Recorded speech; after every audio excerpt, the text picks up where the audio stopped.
குரு, எதுக்கு என்ன staff room வர சொன்னியா? கீர்த்தி சொன்னா. ஓ, மேடம்க்கு நான் கூப்பிட்டு வர்றது கூட கஷ்டமா இருக்கோ? என்ன குரு, இப்ப எதுக்கு சம்பந்தமே இல்லாம பேசிட்டு இருக்க? இப்ப எதுக்கு என்ன நீ ஸ்டாஃப் ரூம் வர சொன்ன? அதை சொன்னா நான் சீக்கிரம் போவேன். ஓ, சீக்கிரம் போகணும்னா எங்க? அந்த அரவிந்த் கிட்டயா? குரு, இப்ப எதுக்கு சம்பந்தமே இல்லாம நீ நீ அரவிந்த் பத்தி எல்லாம் பேசுற? எனக்கு புரியல. ஸ்டாப் இட் அரா. உன்கிட்ட நான் அரவிந்த் பத்தி அவ்வளவு சொன்னதுக்கு அப்புறமும் நீ இன்னும் அவன் கூட பேசிக்கிட்டு தான் இருக்கல்ல? குரு, இப்ப எதுக்கு நீ இப்படி பேசுற? இங்க பாரு குரு, நான் ஏற்கனவே சொல்லிட்டேன், நான் ஒன்னும் குழந்தை கிடையாது, சரியா? யார்கிட்ட பேசணும் யார்கிட்ட பேசக்கூடாதுன்னு எனக்கும் நல்லா தெரியும். ஓ, அப்படியா? அந்த அளவுக்கு மேடம் வளர்ந்துட்டீங்க. குரு, எனக்கு சத்தியமா புரியல இந்த சின்ன விஷயத்துக்கு நீ எதுக்காக இப்படி ரியாக்ட் பண்ணிட்டு இருக்கேன்னு. இல்ல, நான் திருப்பி உங்ககிட்ட ஒரு கேள்வி கேட்கவா? நீ கூட தான் நிறைய பேர் கிட்ட பேசுற, ஏன் நம்ம ஜெனி மேம் கிட்ட கூட தான் நீ அடிக்கடி பேசுற. நான் என்னைக்காச்சும் வந்து உங்ககிட்ட ஜெனி மேம் கிட்ட பேசாத அப்படி இப்படின்னு உங்ககிட்ட ஏதாச்சும் சொல்லியிருக்கனா? சொல்லு குரு, சொல்லு. அரா, சின்ன பேசுற நீ இப்ப இதுக்கு சம்மந்தமே இல்லாம அரவிந்தையும் ஜெனியும் கம்பேர் பண்ணி பேசிட்டு இருக்க நீ. எல்லாம் சம்மந்தம் இருக்கு குரு. உன்னோட பிரைவசில நான் எப்படி தலையிடாம இருக்கணும், அதே மாதிரி என் பிரைவசிலையும் நீ தலையிடாம இரு குரு. அரா, வேண்டாரா. நீ நான் என்ன சொல்ல வரேன்னு புரிஞ்சுக்காம நீ பாட்டி பிரைவசி அது இதுன்னு என்னென்னமோ பேசிட்டே போற. இன்னைக்கு உன் பர்த்டே, உன்னை கஷ்டப்படுத்த கூடாதுன்னா அரா நான் ரொம்ப பொறுமையா பேசிட்டு இருக்கேன். வேண்டாரா, இதோட ஸ்டாப் பண்ணிக்கோ. குரு, நீ என்ன வேணாலும் நினைச்சுக்கோ, ஆனா நான் எப்படி உன் பிரைவசில தலையிடாம இருக்கணும், அதே மாதிரி நீ என் பிரைவசில தலையிடாத குரு. உன்கிட்ட நான் வந்து ஜெனி மேம் கிட்ட பேசாதன்னு சொன்னா உன்னால பேசாம இருக்க முடியுமா? சொல்லு, இருக்க முடியுமா? முடியாதுல்ல. அதே மாதிரி தான் என்கிட்ட நீ வந்து அரவிந்த் சீனியர் கிட்ட பேசாதன்னு சொன்னாலும் என்னால இருக்க முடியாது குரு. சத்தியமே என்னால முடியலடி. ஏன் இப்படி புரிஞ்சுக்காம பேசிட்டு இருக்க? ஏய், அந்த அரவிந்த் ஒரு மோசமான வண்டி. அவன் கிட்ட போய் நீ பேசிட்டு இருக்க. இது வரைக்கும் நீ எத்தனையோ பசங்கள்ட்ட பேசியிருக்க. அப்போலாம் இந்த மாதிரி உங்ககிட்ட வந்து சொல்லிருக்கலாம். இல்லடி, இவன் கிட்ட மட்டும் உங்ககிட்ட நான் ரெஸ்ட்ரிக்ட் பண்றேன்னா அது ஏன் யாரா புரிஞ்சுக்க மாட்டேங்கிறடி? எனக்கு சத்தியமா புரியல. குரு, எனக்கும் தான் சத்தியமா புரியல அரவிந்த் விஷயத்துல நீ எதுக்காக இப்படி அக்ரெசிவா நடந்துக்கிறேன்னு. நான் அந்த அரவிந்த் லவ் பண்ணி கல்யாணமா பண்ணிக்க போறேன், ஜஸ்ட் ஃப்ரெண்ட்ஸ், அவ்வளவுதான். அதுக்கு எதுக்கு குரு இவ்ளோ ரெஸ்ட்ரிக்ஷன் உனக்கு?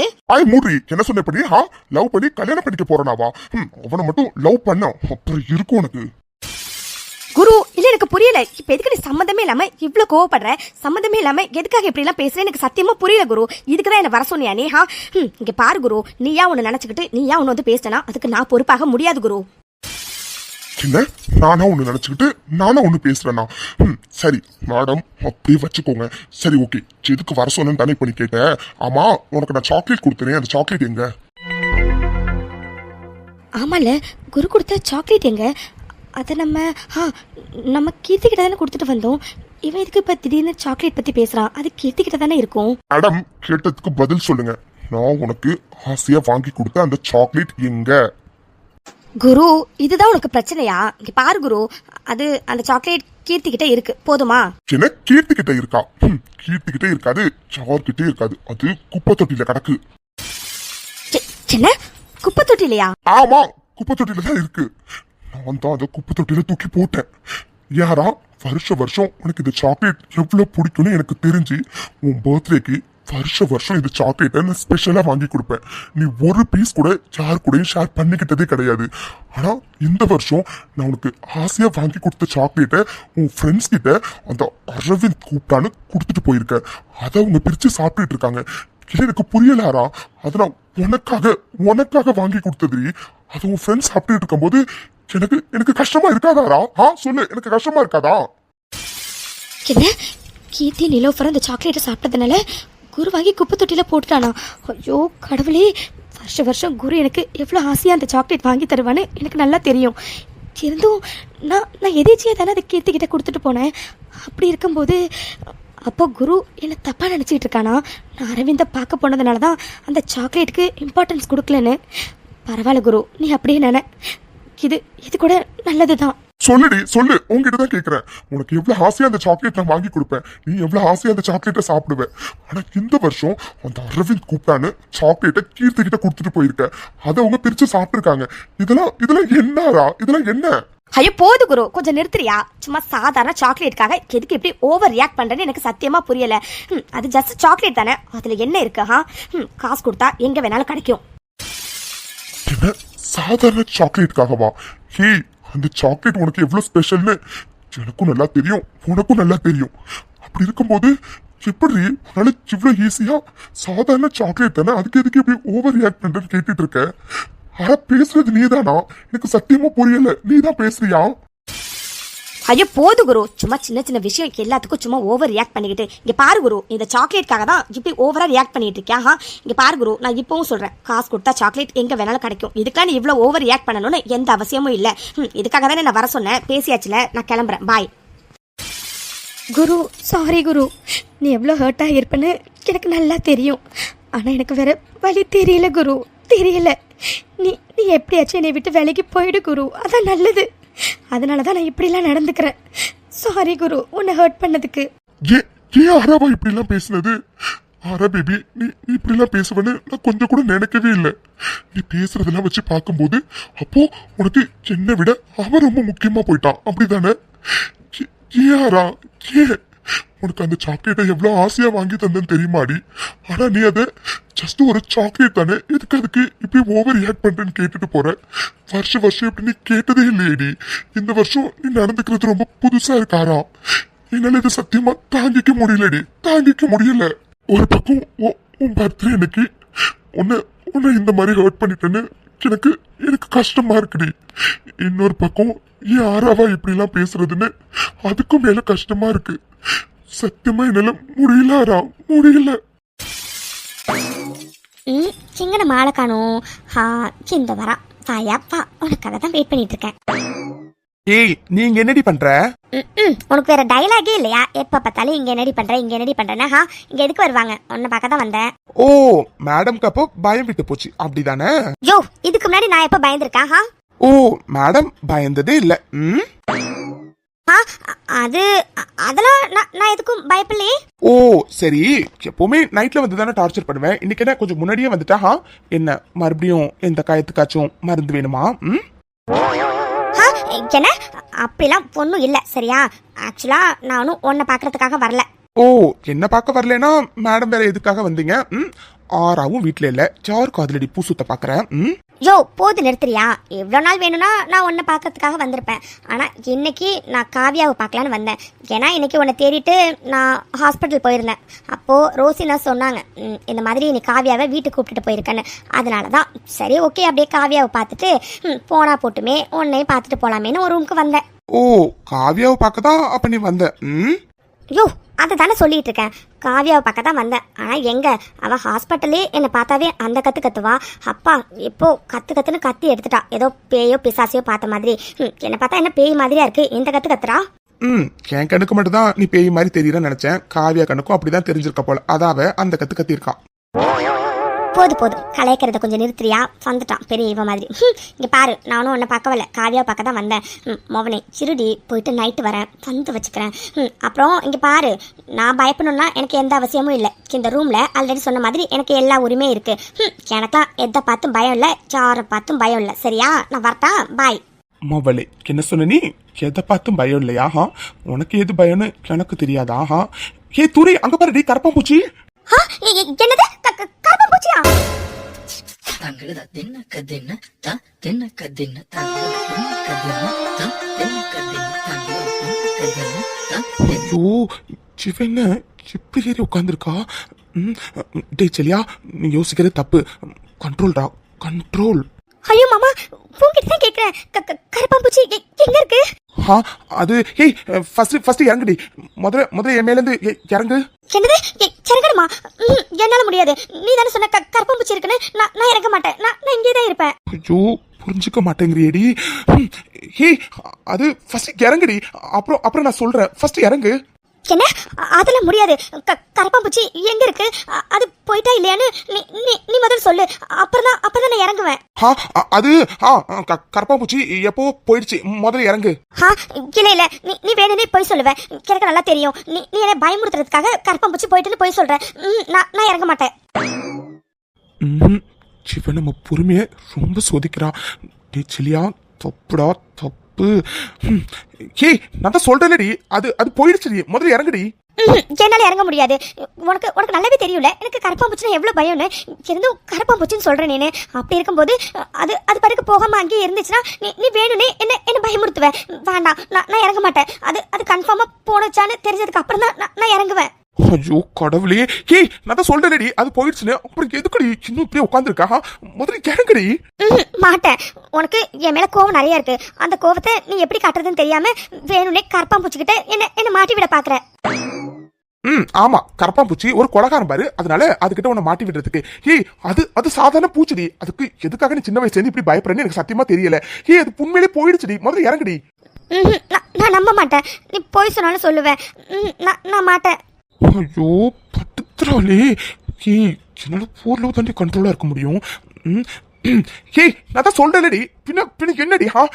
இப்ப என்ன நான் சொன்னா நீ நம்ப மாட்டேன், ஆனா நீ கண்ணால பார்த்தா நம்புவதானா? நீயே திரும்பி பாரு. பார்த்ததுக்கு அதுக்கப்புறம் கரப்பாம்பூச்சி இல்லையான்னு பார்த்துட்டு அதுக்கப்புறம் நீயே முடிவு பண்ணு இருக்கா இல்லையான்னு.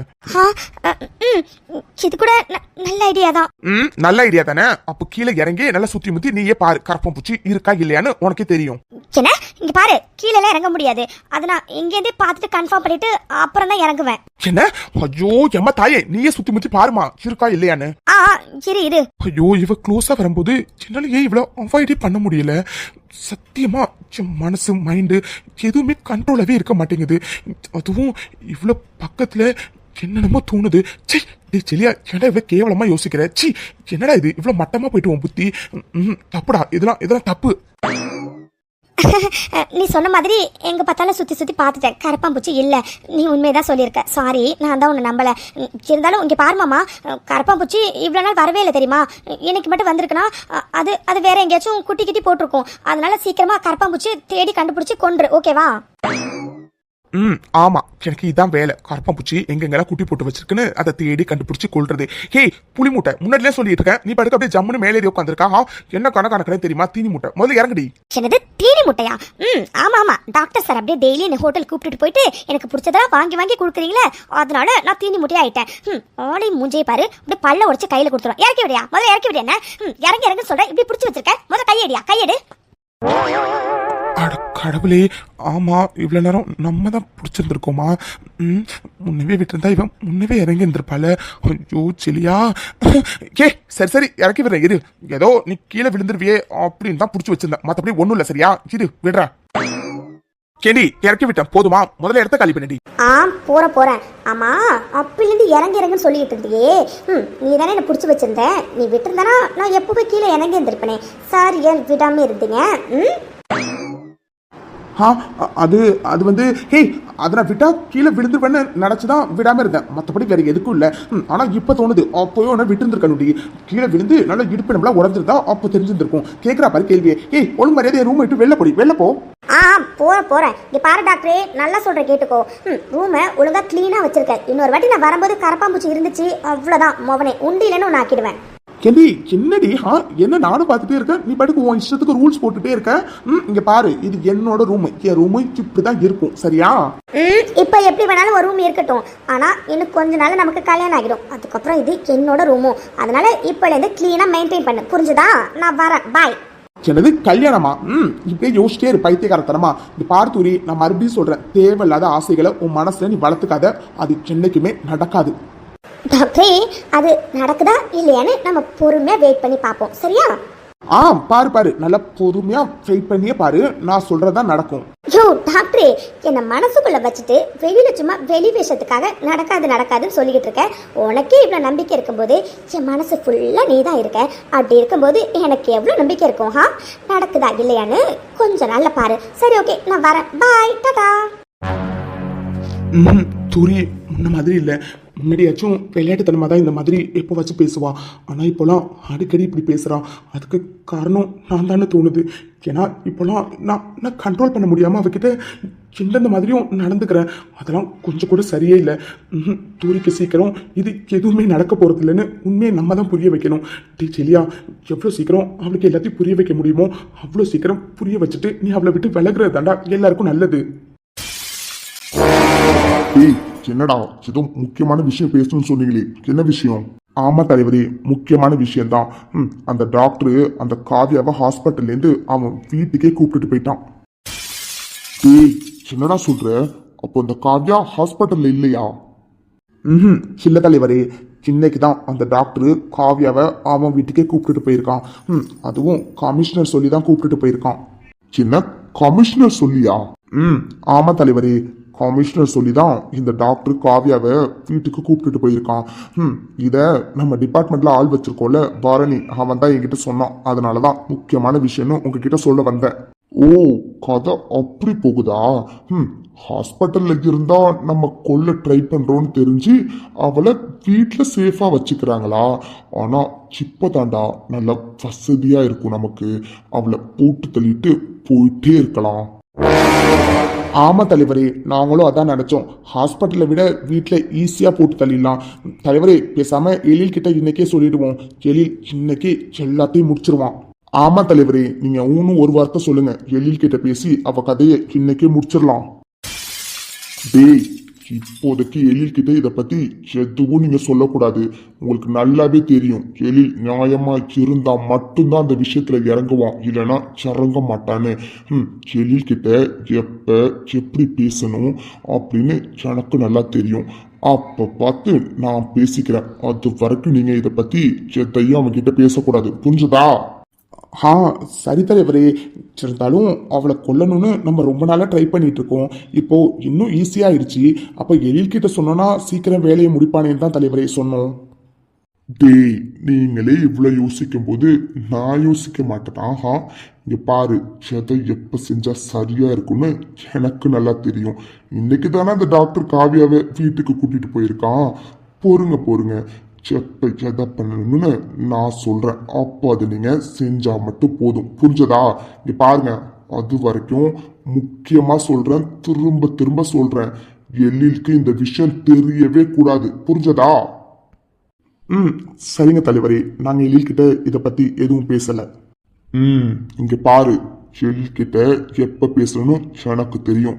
அது வரைக்கும் எல்லாரும் வாயம் மூடிக்கிட்டு அமைதியா இருக்கணும், புரிஞ்சதா? சரிங்க தலைவரே.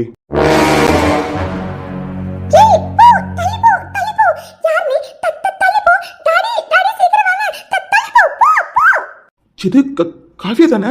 ஐயோ, காவியாக்கு என்னாச்சு?